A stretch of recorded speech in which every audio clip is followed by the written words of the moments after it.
All right, here we go. So today we are on chapter 7. Chapter 8. It's called Fudge-mania. How come you're in such a bad mood? Sheila asked me the next morning. It must be the weather, I grumbled. Actually, it had nothing to do with the weather, which was as gray and damp as usual. It had to do with my brilliant idea from last night. Somehow, when I woke up this morning, my poison gas story sounded really weird. I wasn't sure Jimmy would buy it, and where would that leave me? After breakfast, I went back to bed. Dad says falling asleep when your body's not tired is a way of avoiding your problems. Maybe he's right, because when I woke up an hour later, I still didn't know what to do about Jimmy. I looked out the window. The sun was making an effort to break through the clouds. Maybe I shouldn't worry yet, I thought. A lot can happen in a week. The Tubmans might decide they've had enough of Maine. They might be gone by the time Jimmy gets here. I got out my baseball cards and went down to the porch. I was laying them out alphabetically by players' last names when Mitzi showed up. I still can't believe Mitzi's grandfather's big apple. I wonder why Mrs. A didn't tell us about him. Unless she's sick of people falling all over themselves when they find out who he is. I suppose I'd feel the same way if Dad were famous. Mitzi looked at my baseball cards. That used to be Grandpa, she said when she spotted Big. What do you mean, used to be? I asked. He's still your grandpa, isn't he? Well, yes, but he's different now. He has more fat. He was probably a lot younger when they took this picture, I said, holding up his card. She nodded. Where's Fudge? He's planting a garden with his babysitter. Where's the garden? Behind the house. Will you take me? I started to tell her to go by herself. After all, she had walked all the way to our house on her own, but she looked at me with these big eyes. Sometimes monsters live behind houses, she said, and I didn't bring my monster spray. Monster spray? I said. Grandma makes it for me. It's a secret formula. When you spray the monsters, they melt. Sounds like an interesting product. Dad would have a field day with it, I thought. He's in advertising. Commercials are his business. I can see it now. Mitzi's Monster Spray, made from my grandmother's secret formula. Spray twice a day and melt your monsters away. Mitzi held out her hand. Will you walk me around the house? How could I refuse? I walked her to the backyard where Sheila and Fudge were hard at work. They had already dug out a plot of land. Now they were lining up rows of pink rocks from the beach. You're planting rocks? I asked. Yes, Fudge said. Rocks don't need sun or water. They don't need slugs. Animals can't eat them, and they never die. I looked at Sheila. It was his idea, she said. It was my idea, Fudge repeated. I like this garden, Mitzi said. She got down on her hands and knees to help. Mom and Dad are going to be surprised when they see your garden, I told Fudge. I know, he said. They're going to be surprised that you dug up this much grass to plant rocks, especially since this backyard doesn't belong to us. Well, who does it belong to? Fudge asked. The people who own this house, I told him. So he said, the people who own this house will be happy when they see my garden. Maybe, I told him, or maybe they'll say, who dug up our backyard? Really, Peter? Sheila said. You're such a worrier. Yeah, Pete, Fudge said. You worry too much. I don't worry, I told them. I think ahead. When the rocks were all planted, 6 rows of them with 10 in each row, Mitzi scooped up a handful of dirt. Now let's make mud pie. Mud pie? Fudge said. That's what they have for dessert at Tico Taco, right, Pete? But it's not made of mud, I told him. Then why do they call it mud pie? He asked. Because it looks like mud, I explained. Yum, mud pie, Mitzi said, licking her dirt off her fingers. Spit that out right now, Sheila told her. That's full of bacteria. Yum, bacteria, Mitzi said. I love bacteria. Don't you, Fudge? Bacteria is my favorite, Fudge said. Then he looked up at me. What's bacteria, Pete? They're like germs, I told him. Yum, germs, Mitzi said. Germs are really tasty. Cooties are tasty too, Fudge said. And slugs. Slugs are fat and juicy. You two are disgusting, Sheila said. Germy, germy, germs, and sluggy, sluggy slugs, Mitzi sang. Yummy, yummy, down my tummy. Fudge held his arms straight out to the sides and began to twirl. Mitzi copied him. They twirled around and around, faster and faster, until they got so dizzy they fell to the ground, screaming and laughing. Then they started all over again. Stop that, Sheila shouted. We can't, Fudge said, twirling and whirling. It's a fudge-mania, Mitzi shrieked. Once you get it, you can never stop. I'm going to count to 3, Sheila shouted. But Sheila's threat didn't bother them. You better watch out, Fudge sang, because it's catching. He twirled over to me and swatted behind me. Now you've got it, Pete. You've got Fudgemania too. I started twirling, slowly at first, then faster and faster until everything was a blur. I twirled over to Sheila and smacked her on the back. Look out, Sheila, you just caught it from me. I did not catch anything from you, Sheila shouted. I will never catch anything from you. The door to the house slammed and out marched Libby. She was wearing her Snoopy t-shirt. It's so big it hangs down to her knees. She stomped across the yard. Just exactly what is going on here? She asked. She didn't wait for an answer. And how am I supposed to sleep with this racket? Sleep? Mitzi said. Now? Yes, now, Libby said. It's only 10 o'clock in the morning. You sleep until 10 o'clock in the morning, Mitzi said, like she couldn't believe it. Libby put her hands on her hips and glared. I try. But morning is the best time to play, Mitzi said. Who is this kid? Libby asked Sheila. Mitzi Apfel, Sheila said. A neighbor. I'm 5, Mitzi told her, and I walked here all by myself.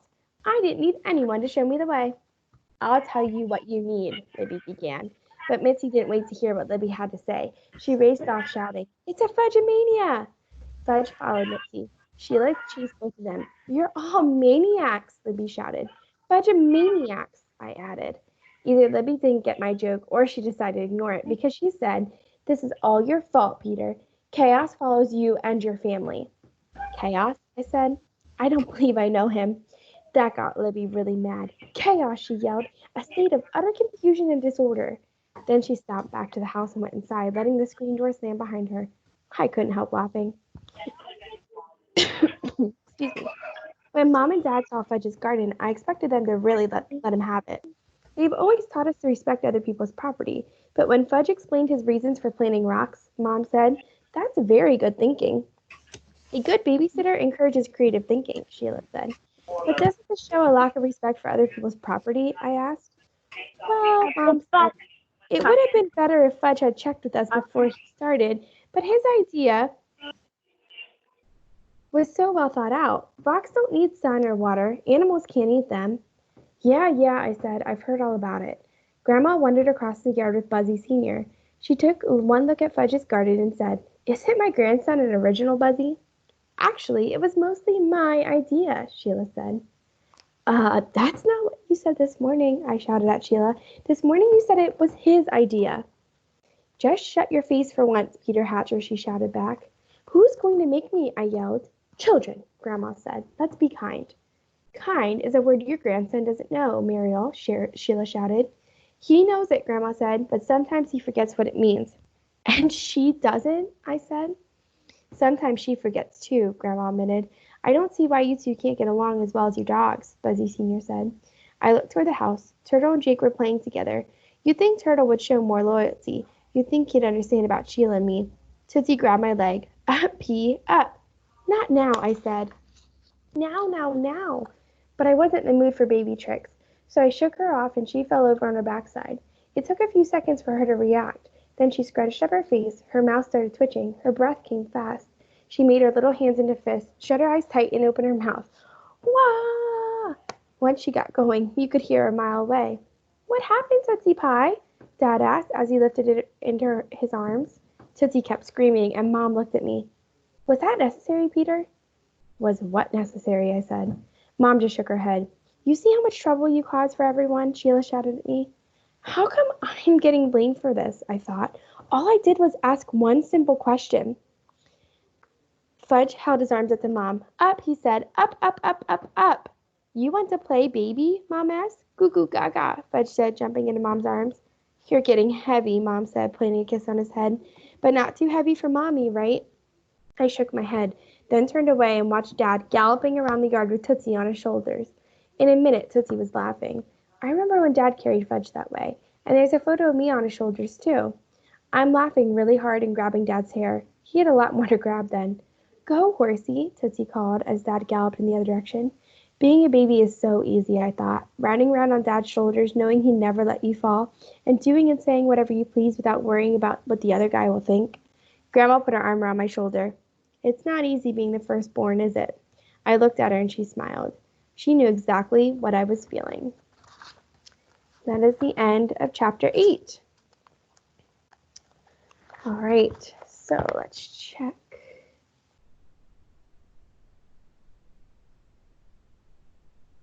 All right, guys. So I'm going to go ahead and share my screen with you, and we're going to take a look at, what happened here?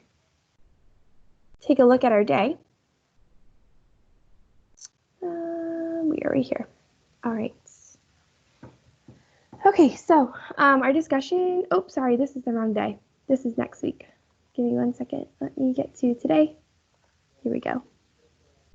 Our discussion question today is Wellness Wednesday. So there is another short video for you to watch and then a question for you to answer. On ELA today, we're talking about from wood to a baseball bat. So this one,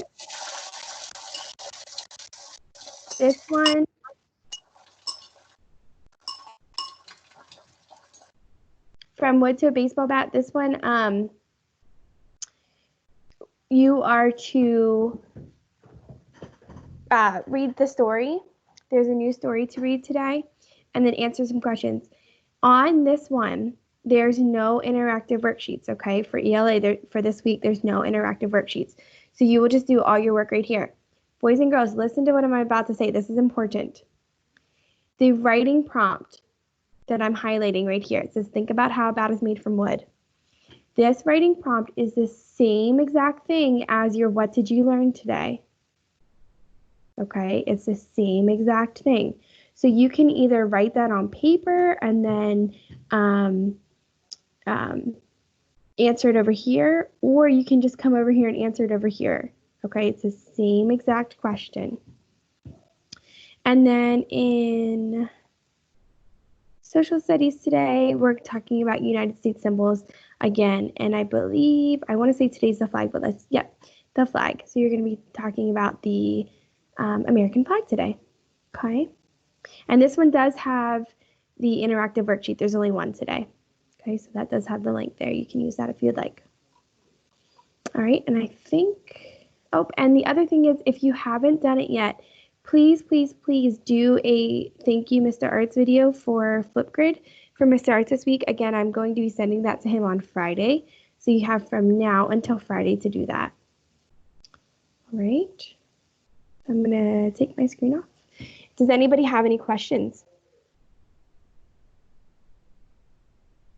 You can either take yourself off mute or type in the chat.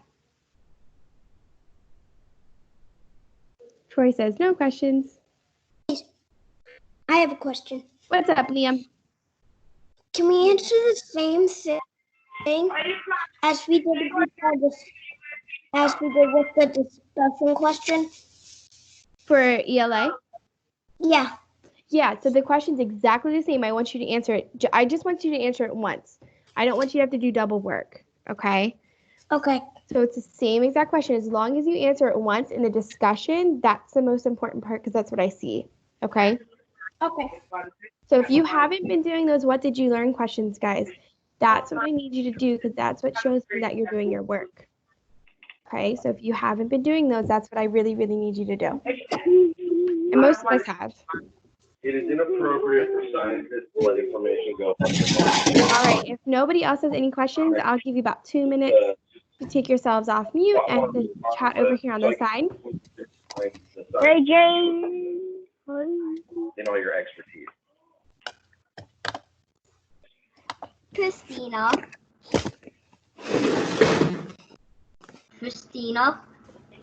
Bye, I'm leaving.